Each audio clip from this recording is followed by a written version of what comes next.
Ah, quel calme, quelle volupté. Cela fait du bien de ne pas parler de sujets polémiques et de ne pas être au centre de débats houleux. Je pourrais tout gâcher en parlant de Polanski. Oh bah tiens, faisons ça! Bonjour à tous et bienvenue dans cette vidéo où nous allons parler d'un gros sujet. D'un très gros sujet. D'un énorme sujet. Vous êtes certainement au courant, mais avant qu'il y ait eu la crise du coronavirus, il s'est déroulé la cérémonie des Césars de 2020. Et d'habitude, les Césars et les Oscars se déroulent le même week-end, et donc d'habitude, on parle beaucoup plus des Oscars que des Césars. Mais cette année allait être différente, puisque les Césars se déroulaient 2 semaines après les Oscars. Et du coup, en apprenant ça, je me suis dit, chouette! Enfin, les Césars ont de la visibilité. Enfin, nous allons parler de cinéma français. Sauf que non. On a effectivement parlé des Césars, mais on n'a quasiment pas parlé des films autour des Césars. Tout ça parce que, en fait, cette cérémonie n'a été centralisée qu'autour d'un seul nom. Roman Polanski. Alors, si vous ne connaissez pas Roman Polanski, il y a 2 manières de le présenter, selon si vous faites partie de ses défenseurs ou de ses opposants. Les défenseurs diront que Roman Polanski est un réalisateur génial, qui a réalisé des chefs-d'œuvre tels que Rosemary's Baby, Le Bal des Vampires ou Le Pianiste, et qu'il a eu une vie pas facile, voire désastreuse, avec la déportation de ses parents dans un camp de concentration, sa vie sous le régime stalinien, ou même l'assassinat de sa femme Sharon Tate par le clan de Charles Manson alors qu'elle était enceinte de 8 mois. Et les détracteurs diront que Polanski est un violeur pédophile qui a drogué et violé et sodomisé Samantha Gamer alors qu'elle était âgée de 13 ans, qu'il a fui les États-Unis et qui n'a pas encouru de peine appropriée pour ces faits. Et ces 2 descriptions sont vraies. Depuis l'affaire Samantha Gamer, la seule victime officielle de Roman Polanski, ce dernier a en permanence les fusils braqués sur lui et qui provoque à chaque fois qu'il s'expose médiatiquement une guerre de chapelle entre ses défenseurs et ses détracteurs. Et ça n'a pas échappé lors des Césars de cette année puisque son dernier film, J'accuse, a non seulement eu 12 nominations, ce qui fait le film le plus nominé aux Césars de cette année, mais a également reçu le prix du César du meilleur réalisateur. Pour vous donner mon avis sur le film J'accuse, c'est un très bon film, il fait partie de mon top 15 de l'année dernière, mais je reconnais que c'était beaucoup trop. Vous vous en doutez, donc tous ces éléments ont provoqué un énorme tapage médiatique éclipsant presque les Césars. Et je sais ce que vous allez me dire. Vous allez me dire, mais enfin Draghi, les Césars et Polanski, c'était il y a quelques mois. Pourquoi tu parles de ça maintenant? Alors d'une, je vous rappelle qu'on est sur la chaîne du Draghi Show. Je suis toujours en retard sur tous les sujets. Et de 2, parce que justement, c'est typiquement le genre d'affaire où on a besoin de prendre du recul afin de pouvoir mieux analyser la situation, les conditions et les réactions qu'il y a eu autour de l'affaire, afin de déterminer qui dans cette histoire a eu tort et qui dans cette histoire a eu raison. Et qui a eu raison dans cette affaire? Personne. Tout le monde a eu une réaction au mieux inappropriée, au pire dénué de toute réflexion. Et le but de cette vidéo, c'est de voir pourquoi, que ce soit du côté des détracteurs que du côté des défenseurs, tout le monde a eu une réaction totalement pourrie.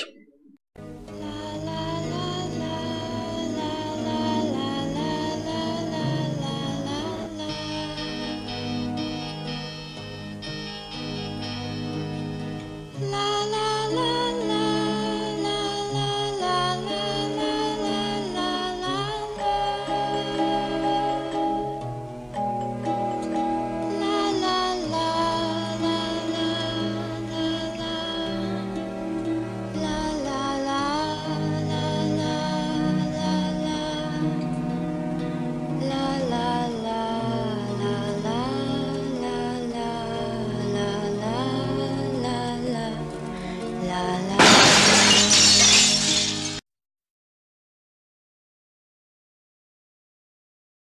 Alors d'abord, qui est Virginie Despentes? Virginie Despentes est une pornographe qui... Hein? Quoi? J'affabule? Ok. Donc, Virginie Despentes est une écrivaine et une réalisatrice, mais principalement une écrivaine qui est connue pour avoir un style très cru et très explicite, dont le roman le plus connu est Baise-moi, et ce roman qui a été adapté en film dont elle a été co-réalisatrice, et pour l'avoir vu, qui consiste juste à montrer deux femmes en train de copuler et de tuer quiconque croise leur route. Le tout dans des scènes sexuellement explicites, que je ne peux donc qualifier de pornographiques. Virginie Despentes est donc une pornographe. Ça peut expliquer pourquoi Usul était en pamoison devant son article d'ailleurs. Et si j'ai l'air de parler d'elle avec mépris, c'est tout simplement parce que cette Virginie Despentes a la fâcheuse tendance de se prendre pour une rebelle, ce qu'elle n'est pas, hein, vu qu'elle fait partie de la haute bourgeoisie, et qui a tendance à avoir un discours que je qualifierais d'immonde. L'exemple le plus parlant, c'est son envolée sur Charlie Hebdo le lendemain des attentats, qu'elle a fait dans la tribune des Inrocks. Un petit extrait pour le plaisir. J'ai été aussi les gars qui entrent avec leurs armes, ceux qui venaient de s'acheter une Kalachnikov au marché noir, et avaient décidé, à leur façon, à la seule qui leur soit accessible, de mourir debout plutôt que vivre à genoux. J'ai aimé aussi ceux-là qui ont fait lever leurs victimes en leur demandant de décliner leur identité afin de viser au visage. J'ai aimé aussi leur désespoir, leur façon de dire « Vous ne voulez pas de moi, vous ne voulez pas me voir, vous pensez que je vais vivre ma vie accroupie dans un ghetto en supportant votre hostilité sans venir gêner votre semaine de shopping de soldes ou votre partie de golf. Je vais faire irruption dans vos putains de réalités que je hais parce que non seulement elles m'excluent, mais en plus elles me mettent en tôle et condamnent tous les miens au déshonneur d'une précarité de plomb. » Ça vous suffit pas? Vous inquiétez pas, il y a une suite. Je rappelle qu'on est le lendemain des attentats de Charlie Hebdo, hein. Je les ai aimés dans leur maladresse. Quand je les ai vus, armes à la main, semer la terreur en hurlant, on a vengé le prophète, et ne pas trouver le ton juste pour le dire. Du mauvais film d'action, du mauvais gangsta rap, jusque dans leur acte héroïque, quelque chose qui ne réussissait pas, il y a 2 jours, comme ça, de chocs tellement intenses, que j'ai plané dans un amour de tous, dans un rayon puissant. Donc voilà, vous comprendrez que je ne porte pas cette dame dans mon cœur. Notre chère Virginie Despentes a donc écrit un article sur Polanski et les Césars. Article que je n'hésiterai pas à qualifier de médiocre. Alors l'article est très long donc je ne vais citer que quelques extraits, mais si ça vous intéresse, l'article entier est dans la description, bien sûr. Tout ce week-end à vous écouter geindre et chialer, vous plaindre de ce qu'on vous oblige à passer vos lois à coups de 49.3 et qu'on ne vous laisse pas célébrer Polanski tranquille et que ça vous gâche la fête, mais derrière vos jérémiades, ne vous en faites pas. Ça commence quasiment par ça. Et on tombe déjà sur un très gros hors-sujet, et c'est le problème de cet article. Qu'elle évoque un mécontentement suite à la récompense de Polanski, c'est une chose.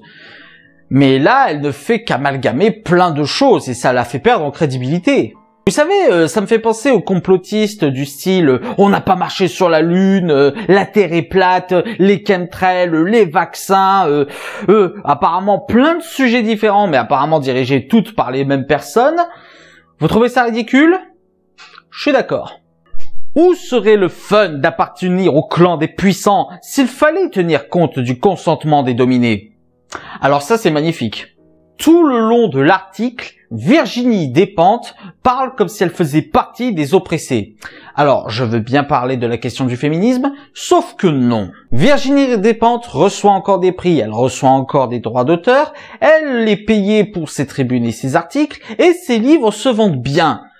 C'est une puissante. Virginie Despentes fait partie de la bourgeoisie, de la haute bourgeoisie, et pourtant elle parle comme si elle était Che Guevara. Quand tu confies un budget de plus de 25 millions à un mec pour faire un téléfilm, le message est dans le budget. Si la lutte contre la montée de l'antisémitisme intéressait le cinéma français, ça se verrait. Là encore, qu'elle exprime son mécontentement, c'est une chose, mais au moins qu'elle essaye d'attaquer correctement. Il y a des choses à reprocher à Polanski et au César. On va voir ça plus tard. Mais Mais parler de téléfilm, c'est juste vouloir se montrer méprisant et tenter de faire de l'ad hominem en perdant tout sens critique. On ne peut pas nier que J'accuse est un très bon film, même si on déteste Polanski, c'est aussi nier le travail de l'équipe derrière. Et il y a encore un amalgame, je veux dire, elle parle des producteurs et elle confond ça avec l'Académie des Césars. Encore, si parmi les producteurs il y avait Canal+, j'aurais compris, mais ce n'est même pas le cas. Et oui, bien sûr, le cinéma français ne s'est jamais intéressé à la montée de l'antisémitisme ou à l'antisémitisme tout court. Nuit et brouillard, La Rafle, Le Pianiste, Le vieil homme et l'enfant, Shoah, Au revoir les enfants, Un sac de billes, Monsieur Batignolles, 24 jours. Non, le cinéma français ne s'est jamais intéressé à l'antisémitisme. Vous voyez, c'est ça le problème quand on cherche plus à faire un article choc qu'à réfléchir son texte. On peut facilement se faire décrédibiliser. Par contre, la voix des opprimés qui prennent en charge le récit de leur calvaire, on a compris que ça vous saoulait. C'est marrant qu'elle dise ça parce que, en fait, dans les Césars de 2020, il y a eu aussi comme film qui a été beaucoup nominé, Portrait de la jeune fille en feu de Céline Sciamma, un film très militant et très ouvertement féministe, et Les Misérables de Ledgely qui parle de la banlieue et de la situation en banlieue.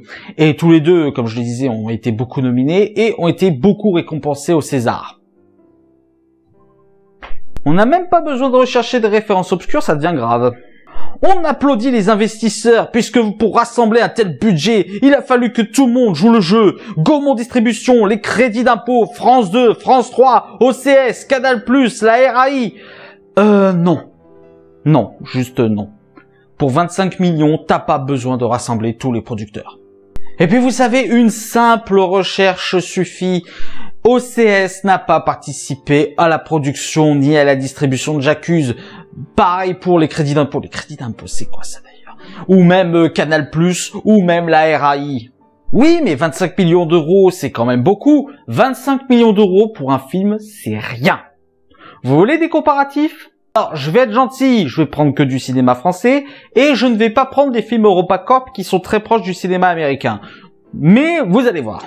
Le Pacte des loups, 32 millions d'euros. Red Dingue, 36 millions d'euros. Sur la piste du Marsupilami, 45 millions. Un long dimanche de fiançailles, 57 millions. Babylone AD de Mathieu Kassovitz, 70 millions. Astérix et Obélix aux Jeux Olympiques, 113 millions. Vous vous souvenez de cette impression de complotisme ridicule? On est en plein dedans. Le temps est venu pour les plus riches de faire passer ce beau message. Le respect qu'on leur doit s'étendra désormais jusqu'à leur bite entachée de sang et de la merde des enfants qu'ils violent. Je vous avais prévenu pour le style très cru et très explicite. Vous exigez le respect entier et constant. Ça vaut pour le viol, ça vaut pour les exactions de votre police, ça vaut pour les Césars, ça vaut pour votre réforme des retraites. Très beau hors sujet, encore une fois. Bon, je vais arrêter là, hein, c'est pas la peine d'enfoncer le pieu. L'article est dans la description si ça vous intéresse. Beaucoup de contre-vérités, de hors-sujet, de parlotte pseudo-révolutionnaire venant d'une personne qui fait partie des puissants qu'elle fait semblant de fustiger, donc. Je peux comprendre qu'elle ait peut-être écrit ça sous le coup de la colère, mais tout cela décrédibilise le bien fondé de l'article. Et vous savez quoi? Je pense même pas qu'elle ait fait sous un coup de colère. Non, non, non, c'est comme Charlie Hebdo. Je pense qu'elle a juste voulu faire un article choc, juste pour se faire passer pour une grande militante dans son pseudo-engagement à la révolution. Et je ne suis pas le seul à le dire, puisque une personne a répondu à Virginie Despentes, à savoir Linda Kebab, une syndicaliste et policière, qui est donc beaucoup plus légitime à parler des puissants, et qui a donc répondu à cet article. Oui, je sais, Linda Kebab, c'est rigolo. Et là, par contre, je vais le lire en entier parce que ça vaut totalement le coup. La tribune de Virginie Despentes n'est pas courageuse. Régler ses comptes avec l'Académie, car refuser à la soirée révélation de janvier, se taire, puis profiter du tollé général sur Polanski, frapper sur les policiers qui n'ont rien à voir et ne peuvent répondre, c'est lâche. Facile d'écrire quand tout le monde est déjà scandalisé que Foresti s'est mouillé seul sur scène, que ANL a eu la rage de sortir. Elle était où Virginie Despentes avant samedi pour dénoncer ce qui se passe dans son sérail? Et c'est quoi le lien avec les policiers encore? Les policiers, ô Virginie Despentes, ce sont justement ces seules personnes qui revoient les déclarations d'Adèle Haenel et d'autres femmes, leur donnent du crédit quand vous et vos semblables vous regardez ailleurs depuis toujours, le ventre au sol face aux puissants du cinéma. Ledgely, victime de la police, et vous osez après que vous ayez eu connaissance de son mépris pour les femmes? Virginie Despentes, avez-vous pensé à cette femme d'un policier qui, en pleine grossesse, a été agressée à cause des vidéos de votre nouveau protégé? Non. Virginie Despentes, par sa haine du flic, rate le coche crédibilité. Écrire puissant plutôt que nommer les pédophiles, que le cinéma dont elle fait partie continue de protéger. Les flics, eux, ne débattent pas sur Polanski. Leur morale est collective, pas celle de votre milieu. Enfin, et parce qu'il y aurait encore tant à dire, Virginie Despentes, qui se fiche du plus du sort des faibles que de faire partie des puissants, c'est celle qui érige en héros qui refusent de vivre à genoux les terroristes du 7 janvier 2015. Interview à vomir. Rien de plus à ajouter.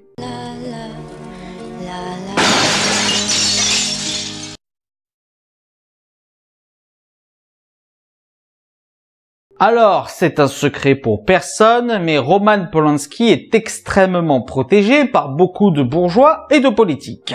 Rien que sur l'affaire avec Samantha Gamer, nous avons eu le droit à des déclarations qui font froid dans le dos encore aujourd'hui. Pareil pour 2009 quand Polanski s'est fait arrêter. Je soutiens totalement, c'est une histoire à dormir debout, c'est une histoire surréaliste, c'est un acharnement, une sorte de lynchage juridictionnel. Moi je suis révolté, indigné, scandalisé, et je le dis, il ne faut pas laisser faire. Roman Polanski ne doit pas repartir aux États-Unis. Nous devons le protéger. Il restera en Europe si chacun d'entre nous se bat pour le défendre et le soutenir. Tiens, Jack Lang, quelle surprise! Mais bon, pour les Césars de 2020, vous vous en doutez, on y a encore eu le droit. Et ces défenses sont... Bon, on va lire ça, hein. Et j'aime beaucoup Roman Polanski, donc je suis très heureuse pour lui. Après, il faut comprendre que tout le monde n'est pas d'accord, mais vive la liberté. Je suivrai quelqu'un jusqu'à la guillotine, je n'aime pas la condamnation. Fanny Ardant. Ça, ma chère Fanny Ardant, on rêverait tous de remettre la guillotine. Oui, vive la liberté, mais ça n'a rien à voir, c'est hors sujet. En plus, comparer une condamnation à une polémique, mais on est où là? Heureusement que Polanski existe et sauve le cinéma de sa médiocrité. Je le juge pour son talent et non sur sa vie privée. Je regrette de n'avoir jamais tourné avec lui. Vive Roman! Brigitte Bardot. Non mais Brigitte Bardot, faut arrêter là. Vous avez regardé ce qui se fait dernièrement au cinéma? Oui, J'accuse est un très bon film, mais il ne sauve pas le cinéma français de sa médiocrité. Faut arrêter 2 secondes au bout d'un moment. Et en plus, qu'est-ce qu'on va retenir de la vie de ces gens par rapport à l'énormité du mythe de Polanski? Qui sont ces gens? Ils sont minuscules. Lambert Wilson. Non mais Lambert Wilson, non, mais je vous adore comme acteur en plus, mais non. Non seulement c'est d'un mépris stupide, mais en plus... c'est juste un ad populum associé à un ad hominem. En gros, c'est l'argument de popularité, donc « Oh, mais Polanski est populaire, donc il a raison », doublé d'un ad hominem « Oh, mais ces gens sont minuscules ». Voilà, c'est 2 choses totalement bas en argumentation. Mais ça, c'est typique de tous les défenseurs de Polanski. Ça ne parle jamais de l'affaire en lui-même. Non, non, ça parle de... c'est un grand réalisateur. Il a pas eu une vie facile. Et à chaque fois, ça répond totalement hors sujet. Bravo! Quand le suffrage du vote l'emporte sur la vox populi. Emmanuel Seigné. Ah! Donc là, on est carrément plein dedans. On est carrément en plein dans le que le peuple se taise, vous les gueux, tenez, mangez les miettes jacouille. Elle aurait voulu donner une impression d'une caste bourgeoise qui défend Polanski, elle s'y serait pas prise autrement. Alors que bon, c'est quand même pas compliqué de dire que oui, Polanski est un réalisateur de talent, mais qu'il a quand même un passif judiciaire qu'on ne peut pas approuver. Parce qu'il est là le gros souci. Je veux bien que l'on différencie l'œuvre de la personne. Je veux bien qu'on différencie les films de Polanski de Roman Polanski. Mais dans ce cas-là, faut le faire jusqu'au bout et dire que oui, les films de Polanski sont géniaux, mais oui, Polanski est un violeur. Et c'est révélateur d'une chose. Que l'on aime ou pas Polanski, il faut reconnaître qu'il est protégé. Oui, il est ultra protégé, Polanski. Et j'en veux pour preuve également, lorsqu'il s'est fait arrêter en 2009 et où il a failli être extradé aux États-Unis, il y a eu une pétition signée énormément pour s'opposer à son extradition. Qui a signé cette pétition? Des gens pas très connus du style Woody Allen, Martin Scorsese, Guillermo del Toro, Alfonso Cuarón, que des inconnus au bataillon, quoi.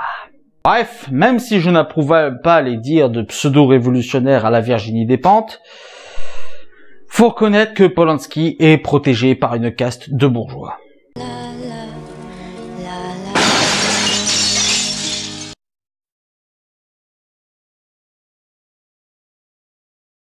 Alors, je pense que je n'ai pas besoin de présenter Florence Foresti. C'est une humoriste que j'aime beaucoup, qui me fait énormément rire. Et il y a plusieurs sketchs où je la trouve pertinente. Même pour la cérémonie des Césars, il y avait des sketchs qui étaient bien.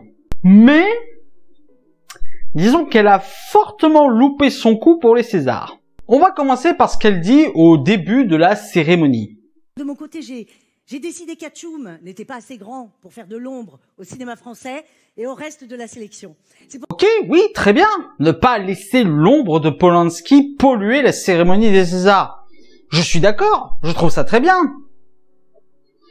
Sauf que Madame Foresti, quitte à dire ça, ça aurait été bien de l'appliquer. Enfin, au moment des faits, j'ai 3 ans, je suis à Lyon, je suis peinard, je suis en plein stade anal, en train d'essayer de faire rentrer les carrés dans les ronds. Voilà, lui, il est à Hollywood, au même stade.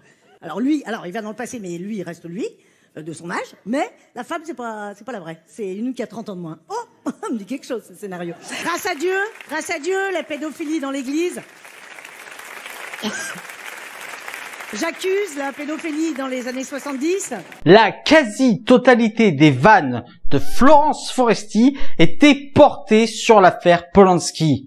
Madame Foresti, si l'ombre de Polanski a pollué le cinéma français, vous êtes également responsable. Vous avez permis à l'ombre de Polanski de polluer le cinéma français.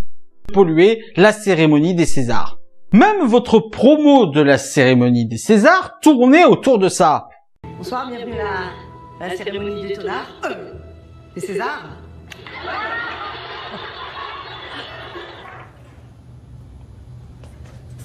Pareil qu'il y a des gros producteurs. Donc oui, excusez-moi, mais dire que l'ombre de Polanski ne sera pas suffisante pour pourrir le cinéma français, après tout ce que vous avez dit et fait, à savoir ne parler que de ça, je trouve ça légèrement hypocrite. Puis sérieusement, cette vanne. Grâce à Dieu, la pédophilie dans l'église. J'accuse la pédophilie dans les années 70. Non, mais là on est au niveau Virginie Despentes, c'est grave là.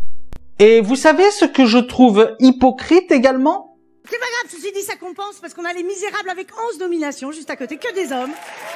Alors, d'évaluer J'accuse et Roman Polanski pour le passif de Roman Polanski, je peux le comprendre.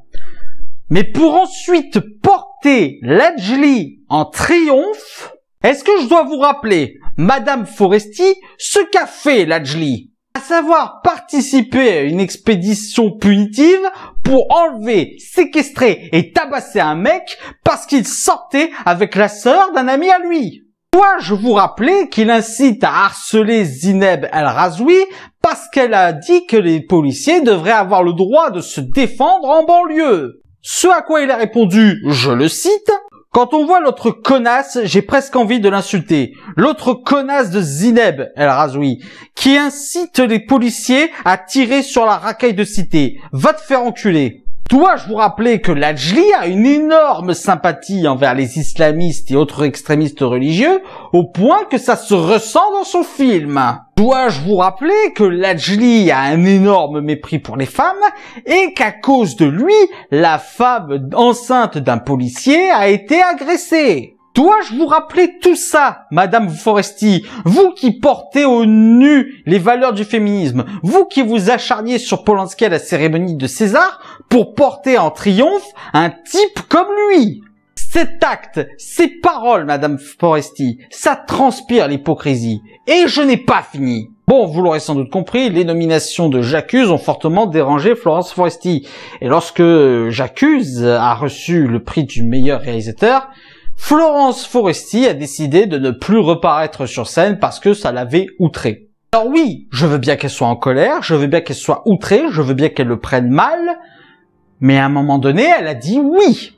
Elle savait que c'était une possibilité, elle savait que cela pouvait arriver.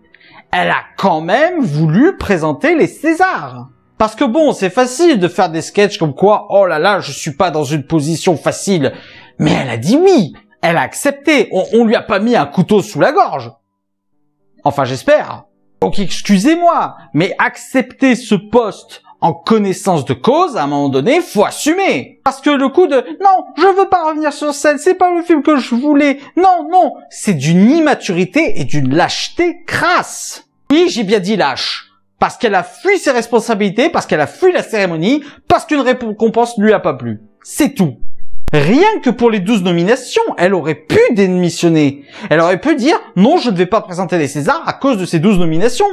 Là, pour le coup, ça aurait déjà été bien plus respectable. Ça aurait été une véritable épine dans le pied de l'Académie des Césars. Parce que qu'est-ce que les Césars en avaient quelque chose à foutre qu'elle refuse de présenter la fin de la cérémonie. Mais non, elle a décidé de rester jouer, elle a décidé de tenter de jouer sur ça. Bah, quand tu veux jouer sur ça, tu assumes les règles du jeu et t'assumes quand t'as perdu.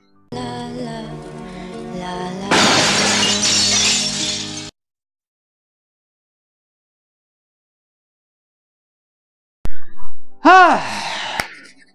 Depuis le temps qu'on en parlait, il était peut-être temps d'aborder le sujet.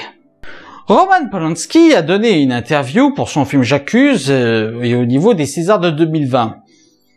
Et disons qu'il n'a pas été non plus avare en contre-vérité. Travailler, faire un film comme celui-là m'aide beaucoup. Je retrouve parfois des moments que j'ai moi-même vécus. Je vois la même détermination à nier les faits et me condamner pour des choses que je n'ai pas fait. Des choses que je n'ai pas fait. Par quoi je commence? Dreyfus était réellement accusé pour rien. Polanski, non, il a réellement violé une mineure. Dreyfus se faisait couler par des personnalités politiques influentes. Polanski est protégé par des personnalités politiques influentes. Dreyfus a été en prison pour rien. Polanski n'a pas effectué de peine de prison. Et laissons ça de côté, parce que beaucoup ont parlé de cette interview dans Deadline, mais il y en a une autre d'interview. Il y a cette interview dans Paris Match du 18 décembre 2019, où il sort la grande explication. Bon, on va voir ce qu'il explique. Vous faites allusion aux appels au boycott. Ils vous ont mis en colère. J'essaye d'avoir de la distance. Nous vivons une époque bizarre. J'ai l'impression d'un renversement d'idéologie totale entre ma jeunesse et maintenant. J'ai eu la chance de vivre dans une société infiniment plus libre. Dans les années 1960, tout se déverrouillait. La parole, la musique, les mœurs. On n'aurait pas imaginé voir des groupes de manifestants devant un cinéma ou un musée pour interdire une projection ou une exposition. Aujourd'hui, tout est devenu possible et absurde. On vire le patron de McDonald's parce qu'il a une relation consentie avec une employée, un ministre de la Défense parce que, il y a 15 ans, il aurait mis la main sur le genou d'une journaliste. On met en cause l'évolution, l'existence des deux sexes, les vaccins, le fait que la Terre soit ronde. On plonge dans une sorte de néo-obscurantisme. Ils ont tous décidé de faire du hors-sujet ou quoi? Oui, bien sûr, Polanski met dans le même panier le fait qu'on soit plus sévère avec les criminels sexuels et les platistes et les anti-vax.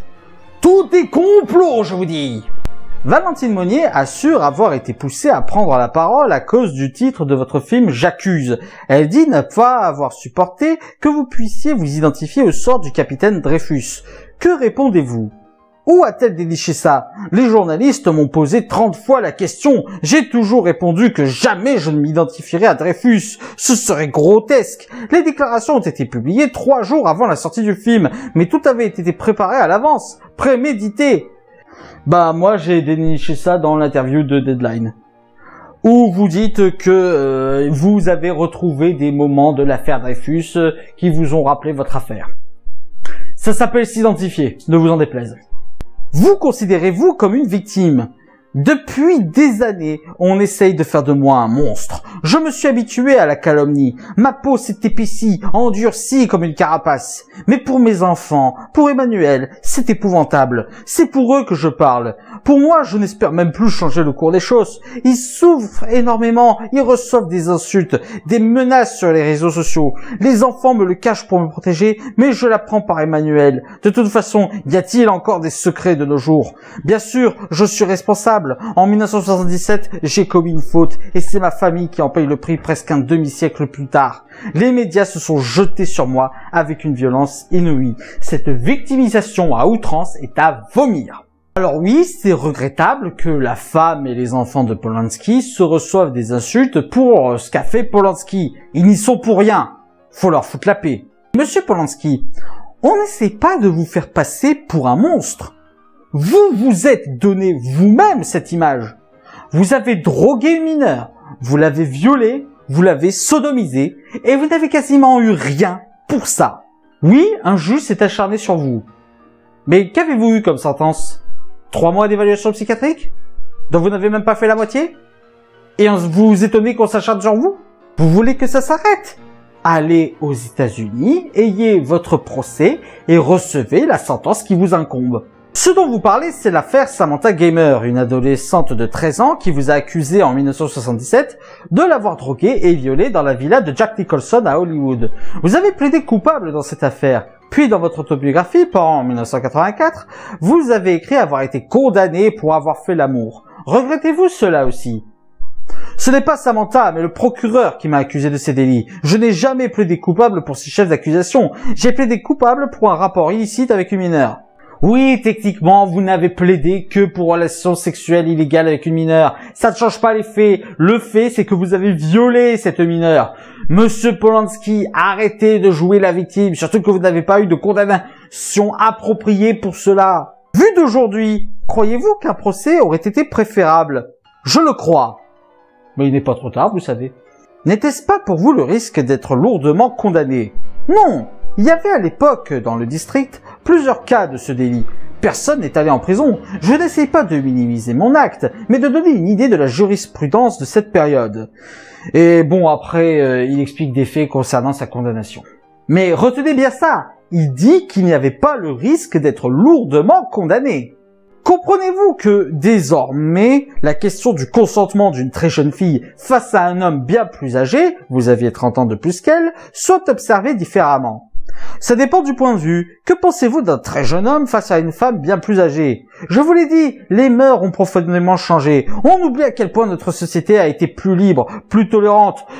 Dites, ça va 2 secondes, mais à l'époque c'était toléré, hein. Non, ce n'était pas toléré, c'est juste que maintenant les femmes osent plus parler et qu'on a largement progressé sur les questions d'ascendant psychologique, de consentement et ce genre de choses. Donc non, c'est pas parce qu'à l'époque droguer et violer faisait partie de vos mœurs que c'était toléré, monsieur Polanski. C'est vrai que certains comportements ne sont plus à accepter. Ne peut-on pas considérer cela comme un progrès? Comment définir ce qui constitue un progrès? Je doute que les gens soient plus heureux maintenant. On peut toujours critiquer, voir le mal partout. Ce qui nous semble inconcevable aujourd'hui correspond à ce que le monde croyait juste autrefois. Ceux qui évoquent un progrès ne sont pas forcément les plus nombreux. Peut-être qu'ils crient plus fort que les autres. Ayons un peu d'humilité. Imaginons comment on va nous juger dans 50 ans. Comment on définit ce que constitue un progrès? Le fait que justement on tolère plus ce qui est indécent? Le fait qu'on soit beaucoup plus sévère avec les crimes sexuels? Qu'on soit beaucoup plus sévère avec la violence conjugale? Le fait qu'on travaille à améliorer ça? Certes, ça a conduit à des abus, c'est obligatoire. Et je ne suis pas favorable non plus à des conneries SJW du style Ménard Trash. Mais faut pas nier l'évidence, ça a apporté un progrès à ce niveau-là. Progrès que vous niez parce que vous ne supportez pas qu'on vous rappelle ce que vous avez fait et que le fait que vous n'avez pas subi la conséquence appropriée. Vous vous rendez compte de votre niveau de bassesse, monsieur Polanski? Vous avez eu une aventure avec Natasha Kinski, elle en avait 15. Notre histoire ne choquait personne, c'était une relation consentie. Mais ça n'excuse rien! Elle était mineure. Vous savez, ça fait penser à ce procès où un gars avait violé une gamine de 11 ans et où le juge voulait l'acquitter parce que la relation était consentie. Va falloir vraiment que vous vous renseigniez un petit peu sur le concept de majorité sexuelle et de consentement et d'abus de mineurs, Monsieur Polanski. C'est drôle, si on me jugeait sur mes films, on pourrait dire que je suis féministe. Pensez à Chinatown, Tess, La jeune fille et la mort, La Vénus à la fourrure. Ce sont tous des hommages aux femmes. Mais ta gueule! Je suis désolé, hein, je pars un peu en insulte, mais bordel, mais comment tu veux te prétendre féministe quand tu as violé une mineure de 13 ans? Comment tu peux te prétendre féministe par la myriade d'accusations de viol qui te collent au cul? Oh, mais une accusation de viol, c'est pas une preuve.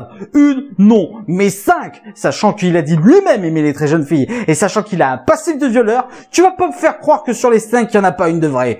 Et comment tu peux te prétendre féministe quand tu pleures parce qu'on a progressé sur les abus sexuels, justement, et sur les violences conjugales?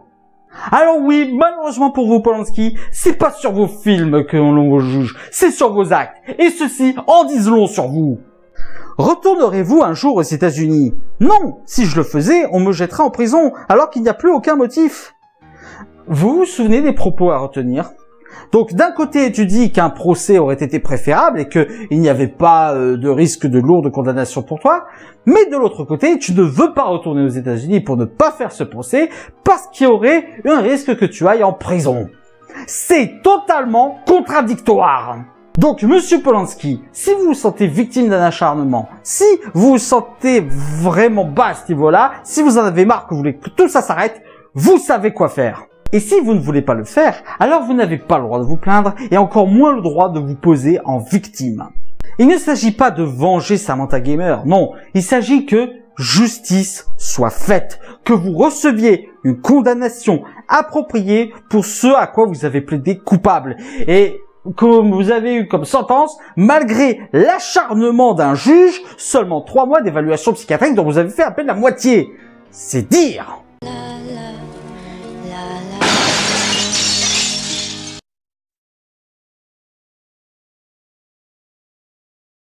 Mais les premiers à blâmer dans cette histoire, les premiers motifs, ce sont les Césars.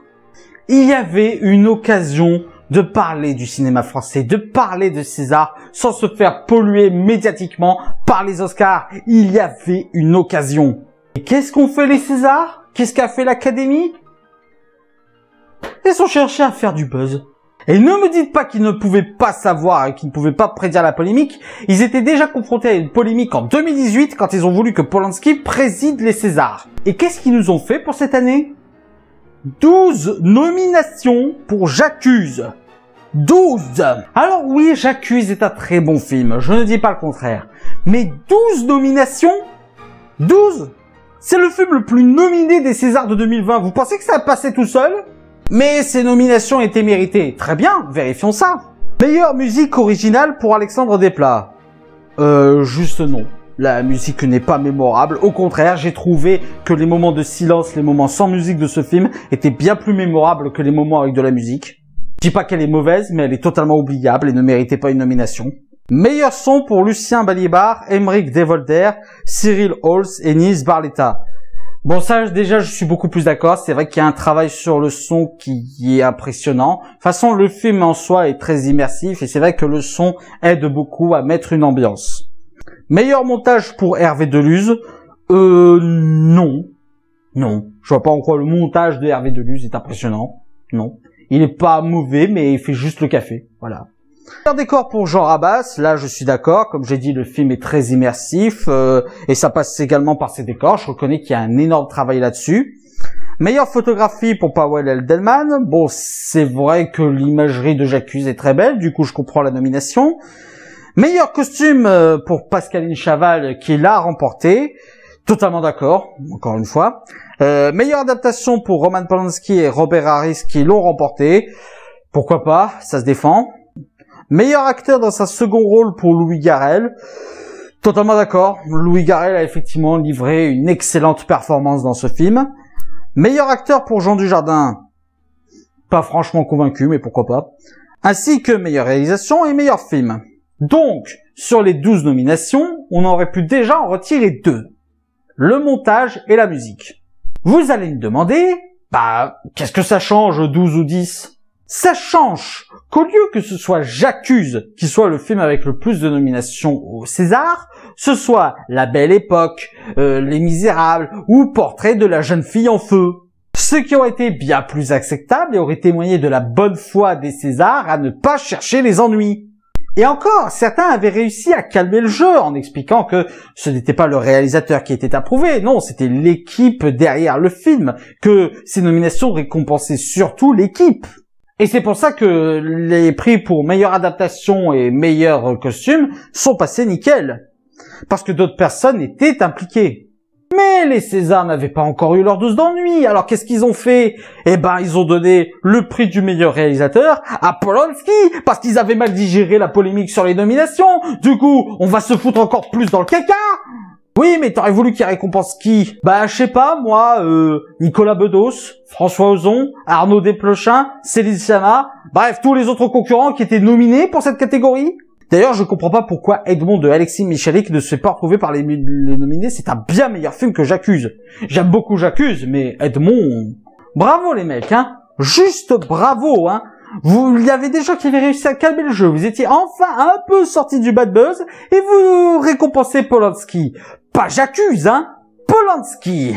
Si vraiment vous souhaitiez donner une grosse récompense, une récompense majeure à J'accuse de Roman Polanski, pourquoi ne pas lui avoir donné les Césars du meilleur film? Là encore, on aurait pu faire parler de l'équipe. On aurait pu dire que ça récompense l'équipe derrière le film.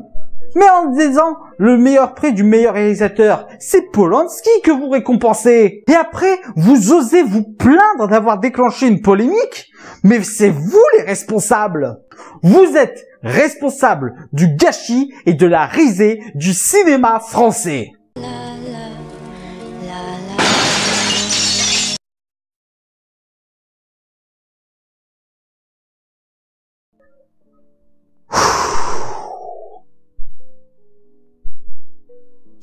Cette dernière phrase est celle qui va conclure la polémique autour de Roman Polanski et des Césars de 2020. C'est un énorme gâchis. On aurait pu parler de cinéma français. On aurait pu mettre en avant notre richesse cinématographique. Mais non. On a préféré déclencher une bataille de chapelle. On a préféré déclencher une guerre stupide avec des arguments stupides. Et c'est cela que je regrette profondément dans la cérémonie des Césars. Aucun des deux camps n'a voulu calmer le jeu. Au contraire, tout le monde a voulu mettre le feu aux poudres. Et rien que pour cela, tout le monde a eu tort dans cette affaire. J'espère que pour la prochaine fois, mesdames et messieurs qui ont participé à la polémique, vous saurez faire taire vos instincts animaliers et que, au lieu de parler de polémique, vous parlerez de cinéma français. C'est tout ce que je souhaite.